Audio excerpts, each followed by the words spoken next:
আসসালামু আলাইকুম। ওয়ালাইকুম আসসালাম। ভাই আমি তো আপনার প্লটে চলে আসলাম। আসলে আমি জানি আপনি এখানে হইতেছে বিজলি প্লাস 2020 এবং এয়ার মালিক সিরিজ সুপার হট মরিচ চাষ করছেন, ঠিক আছে? এই ক্ষেত্রে কেমন মনে হচ্ছে আপনার? এখানে তো বলার কোনো ভাষা নেই। আজকে গাছের বয়স আমার 30 দিন। দেখেন গাছের গ্রোথ অনেক সুন্দর, মার্শাল্লাহ।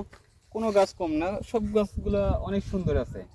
এবং আমার 2020 গাছগুলায় অলরেডি ফুল চলে আসছে। 2020-তে ফুল চলে আসছে। অলরেডি ফুল চলে আসছে, ইনশাল্লাহ এগুলোও ফুল আসবে।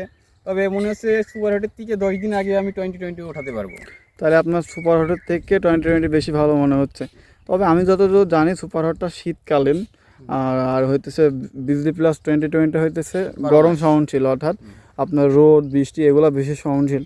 তো আপনি কৃষককে কোনটা সাজেস্ট করবেন চাষ করতে? আমি অবশ্যই 2020 সাজেস্ট করবো। 2020 তো অনেকে 2020 লাগাতে ভয় পাচ্ছে, নাকি হচ্ছে না? না না, এটা ভুল। এটা ভুল। এটা অবশ্যই ভুল। আপনি কিছুক্ষণ আগে আমার যে ভিডিওটা করলেন, আমার বড় যে গাছটা, ওইটা তো আপনি নিজেই দেখলেন যে কি পরিমাণে আমার মরিচ হয়েছে ওই আচ্ছা গাছটায়। ভাইয়া বোঝাইতে চাইলো, ভাইয়ার মূলত দুইটা পার্ট 1 এবং পার্ট 2। পার্ট 1-এ যে ভিডিওটা, ওই ভিডিওটাই মূলত ভাইয়া বলছে যে আসলে কি কি মরিচ চাষ করতে হলে কোন কোন কোম্পানির বীজ ইউজ করা লাগবে, কোন কোন বীজগুলো, অনেকগুলো বীজ ইউজ করা যাবে না, অর্থাৎ কোম্পানি চেঞ্জ করতে হবে, গ্রুপ চেঞ্জ করতে হবে, এগুলো ভাইয়া বিস্তারিত বলছে। তো ভাইয়া মরিচ চাষ সম্পর্কে তাহলে আপনি বিজলি প্লাস 2020 সাজেস্ট করতেছেন অবশ্যই আগামীতে। তো অবশ্যই। আপনারা যারা মরিচ চাষ করতে যাচ্ছেন তারা বিজলি প্লাস 2020 মরিচ অনায়াসে চাষ করতে পারেন।